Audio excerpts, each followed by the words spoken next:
What if the biggest obstacle in your life is actually your greatest teacher? We often resist change, fight against setbacks, and dwell on the what ifs. But what if every single thing that happens, good or bad, is purposefully leading you towards something extraordinary? This video unpacks a powerful ancient wisdom that could redefine your relationship with reality and unlock profound inner peace. Have you ever felt like the world has turned against you?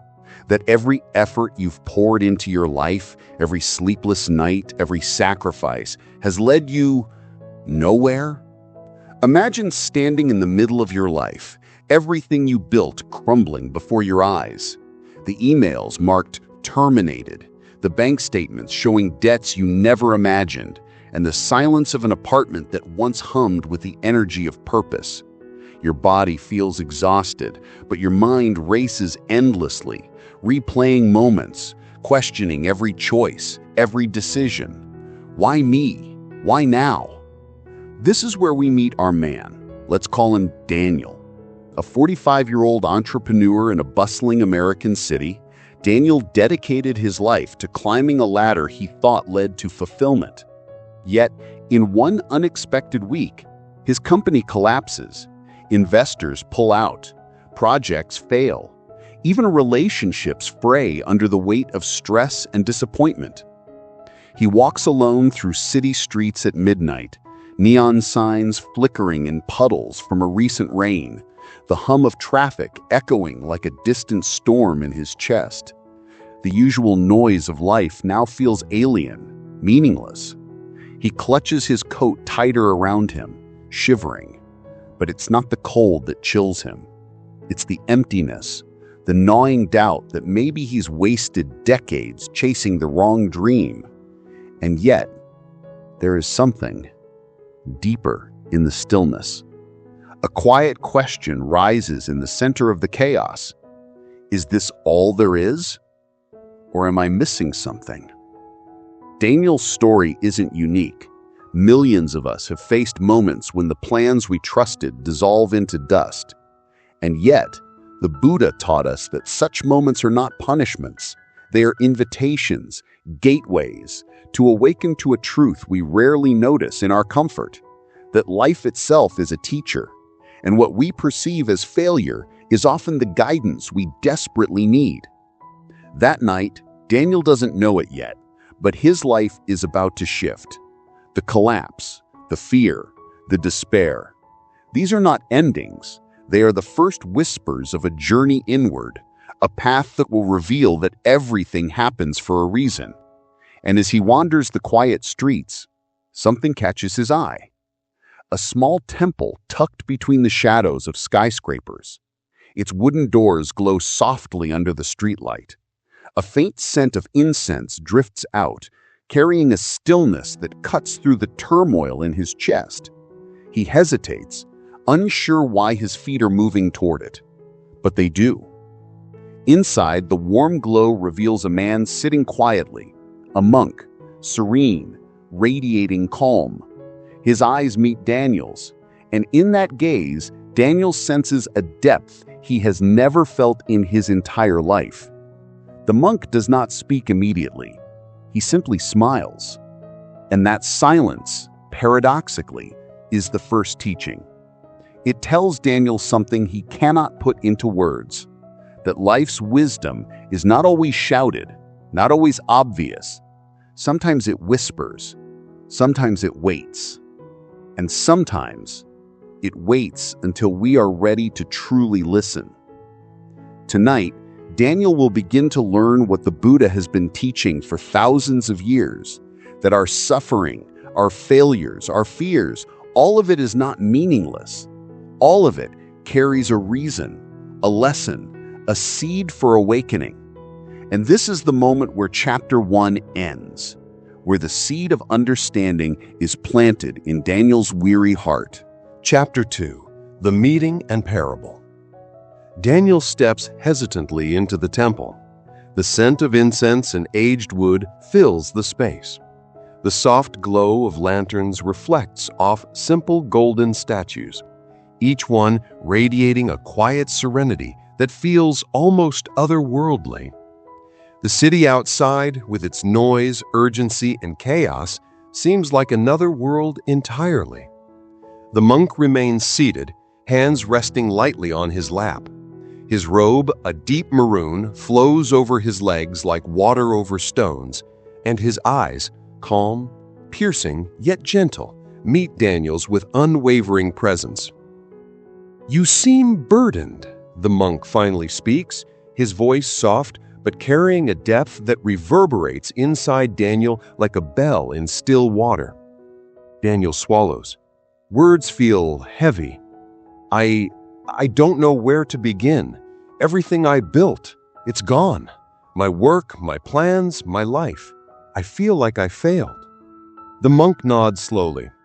The mind clings to what it thinks is solid.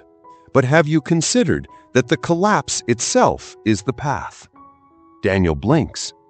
The path? The monk smiles faintly. Yes, let me tell you a story. The farmer and the horse. Once there was a farmer in a small village. One day, his horse ran away. The neighbors rushed to console him. "Such bad luck," they exclaimed. The farmer replied calmly, "Maybe." The next day, the horse returned and brought with it 3 wild horses. The villagers rejoiced. "Such good fortune," they said. The farmer answered again, "Maybe." A week later, the farmer's son tried to ride one of the wild horses, fell, and broke his leg. The villagers lamented. How unfortunate. The farmer simply said, "Maybe." Soon after, the army came to the village to conscript young men for war. The son, with his broken leg, was spared. The villagers celebrated. "You are truly blessed." The farmer smiled quietly. "Maybe." Daniel sits, listening. At first, he is frustrated. "Maybe? That's it?" The monk shakes his head gently. "No. Listen closely. The farmer's story is not about luck. It is about perspective, about impermanence, about the unseen reasons behind what appears to be misfortune or fortune. Life's events are neither good nor bad. They simply are. And what we perceive as setbacks are often the very guides that bring us to what is necessary for our growth." Daniel's mind begins to slow. The tight knot of anxiety in his chest loosens slightly. The monk continues, "This is the teaching of karma, not punishment, not reward, but cause and effect.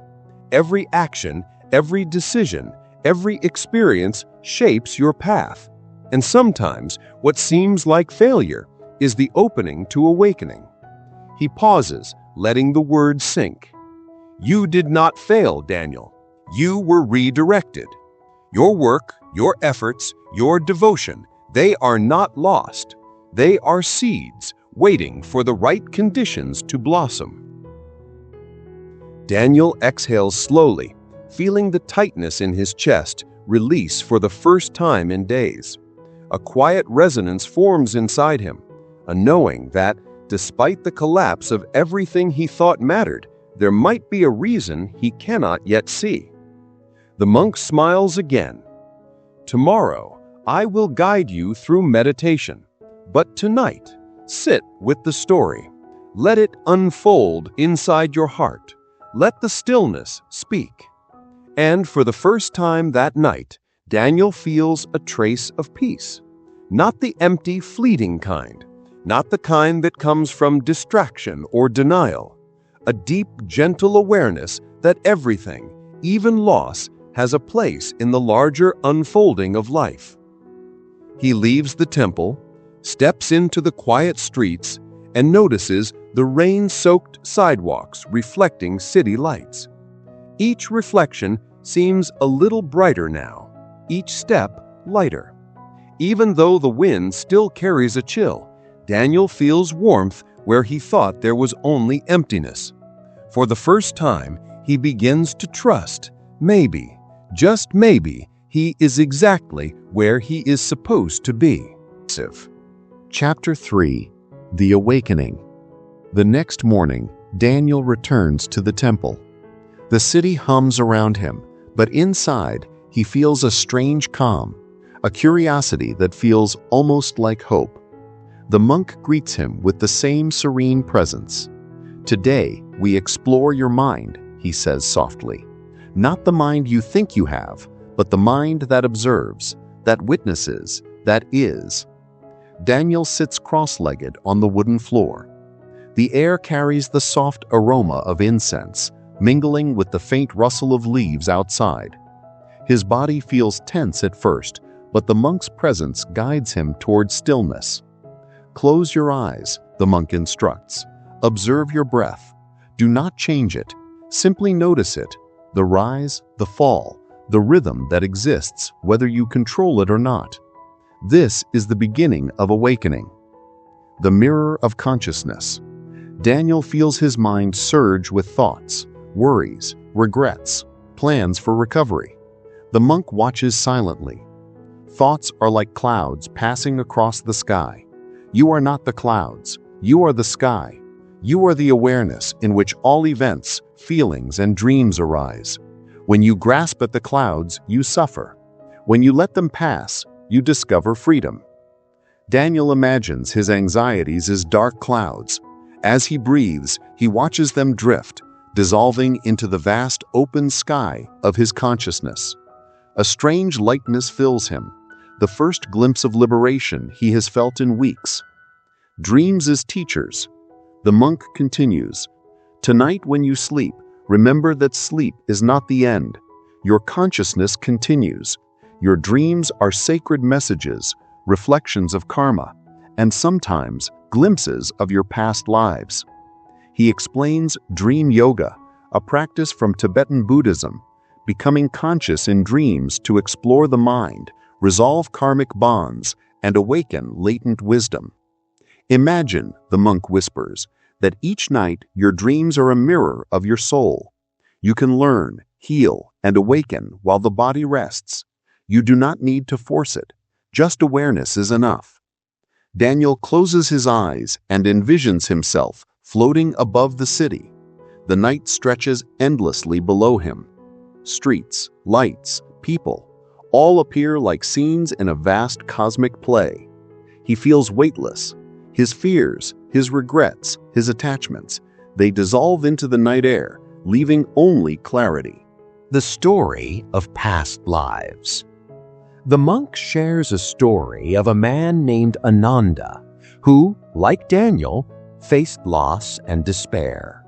Through meditation and reflection, Ananda remembered past lives, not as detailed memories, but as feelings, lessons, and intuitive knowledge. In one past life, he had clung desperately to wealth and status, only to lose it all. The lesson was always the same. Attachment brings suffering. Awareness brings freedom. Daniel begins to see the parallels in his own life. Every failed project, every sleepless night, every broken connection, it is not punishment, it is guidance. It is the universe teaching him to release, to awaken, and to embrace what is. Karma and letting go. Your suffering is not random, the monk continues. It is karma, cause and effect. But do not mistake karma for judgment. It is simply the unfolding of life's law. Each act, thought, and intention seeds the future. And each release, each moment of awareness purifies the path. Daniel imagines golden light flowing from his heart, through his body, and into the ground beneath him. It touches every fear, every regret, every doubt. With each breath, he releases attachments. He does not try to control life, he simply allows it to be. Astral projection and the subtle self. The monk guides Daniel further. The self is not just the body. The self extends into subtle realms. When you sleep consciously, your astral self can explore, heal, and gain insights that the waking mind cannot reach. Daniel feels himself lifting beyond the temple, beyond the city, into the vast expanse of the universe. Stars, galaxies, and glowing energies surround him. He feels unity, connection, and the profound truth of impermanence. He understands he is not his failures. He is not his wealth. He is awareness itself. The inner awakening. Hours pass, but time feels irrelevant. Daniel's mind settles like a calm lake. Thoughts arise, but no longer control him. He smiles softly. He feels light. He feels whole. The monk nods, silently affirming the transformation. Awakening is not a destination, he whispers.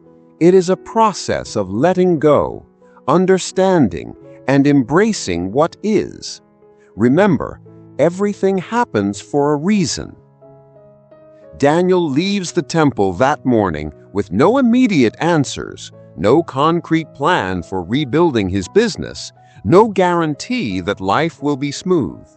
But he carries something far greater: peace, awareness, and the trust that life itself is guiding him toward wisdom and freedom.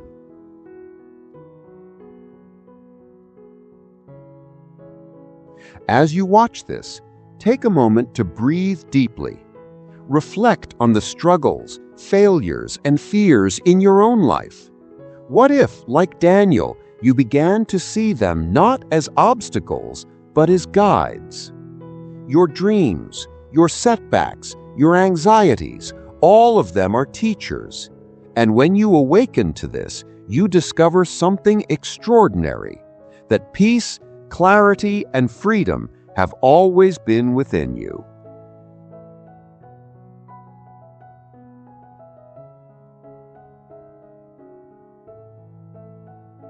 If Daniel's journey touched your soul, consider subscribing to Bodhi Sensei for more deeply transformative content rooted in ancient Buddhist wisdom, dream consciousness, past lives, karma, and spiritual awakening.